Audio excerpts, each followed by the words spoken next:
The thing that I think about is when we're thinking about what sort of organization do you want to be?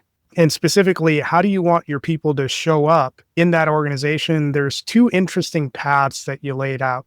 On the one hand, if you run a certain way, you can have an organization where people are just doing their time. And on the other hand, you can have an organization where people are living their purpose. So the question becomes, how do you actually build an organization where people are encouraged and motivated to live their purpose? When you're looking at how to create this sort of organization where people are living their purpose, it really becomes an issue of being methodical about how you make decisions. And when it comes to making decisions, you need to be disciplined about the framework that you're utilizing. You can't just tear the Band-Aid off and hope everything works out right. You need to be disciplined in making sure that you're evaluating all possible alternatives to reach the outcome that you want.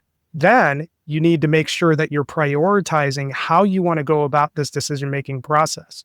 You want to make sure that you're communicating this clearly so people understand the point of view and the perspective and the landscape of why this is being done.